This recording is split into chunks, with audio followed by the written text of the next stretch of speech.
ভয় লাগতো তুমি ঢুকাই দেবো এখন কি চাচ্ছেন কি স্যার? আমরা এখনই স্যার বলে গেল এখনই আমরা যে চারজন নিয়ে যাই আমাদেরকে এখন আটকাবে। আপনাদের সঙ্গে বসবো, আমি বসে একটা এলাকা ভাগ করবো।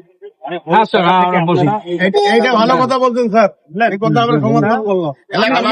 ভাগ করে দিন, আমরা খুশি আছি। আমরা খুশি আছি, ভাগ করে দিন। মানে যে কোনো শোরুম আছে ডেইলি একটা দুটো করে নতুন টোটো বেরোচ্ছে, স্যার ওইটা বন্ধ করেন আপনারা।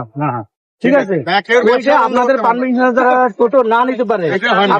থানা যে পারমিশন নিবে, যে গাড়ির নাম্বার আছে পুরনো হয়ে গেছে ওই সেম নাম্বারে টোটো বার করতে পারবে। থানা যে পারমিশন নিয়ে মাল বিক্রি করতে পারে। এখন আমরা কি করবো? এখন বলতে হবে? না, এখন যা গাড়ি নিয়ে গেছে, কটা গাড়ি ঘুরেছে ওখানে। না না এখন আমরা চালাবো স্যার। আমি তো চারজন নিয়ে ঘুরেতে ভয় লাগতো তুমি আমরা ঢুকাই দেবো। তো এখন কি করবো? আমি তো বলবো তোমাকে বলতে হবে আমাদের ব্যবস্থা করে দাও। কি করতে হবে স্যার? টোটো বন্ধ আজকে। চাচ্ছেন কি স্যার? আমরা এখনই স্যার বলে গেল এখনই আমরা যে চারজন নিয়ে যাই আমাদেরকে এখন আটকাবে। আমরা এখন কি করবো সেটা তুমি বলতে বললাম, উনি কিছু বললো না। আমরা কি করবো এখন? এখন মার্কেট নিয়ে গেলাম। আমি এখন বলবো স্যার কি করবো? আমি যদি এখানে টোটো নিয়ে যাই সরকারের থেকে যে আইনটা হয়েছে, আইন কি আপনারা মানবেন কি মানবেন না? আমরা হাইরোডে উঠতেছি না স্যার। আমাদের এটা লোকাল লোক এখন বলতে লাইসেন্স 2 কিলোমিটারের জন্য কিসের লাইসেন্স দরকার স্যার?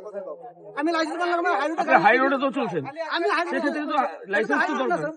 হাই রোড হোক বা হোক, লাইসেন্স যেহেতু একটা আইন তো আছে, এই রাস্তা চলার জন্য লাইসেন্স দরকার। লাইসেন্স দরকার না। লোকাল আইন বলে কি কোনো আইন তো হাইরোডে চলার তাহলে জন্য স্যার। লাইসেন্স তো সব জায়গায় নিতে হবে আপনার। আমি লাইসেন্স বানানোর পর আমাকে হাইরোডে উঠতে দিবে স্যার? কেন দিবেন? কি জন্য দিবেন? আপনার নাম? আপনার নাম বলেন। কমল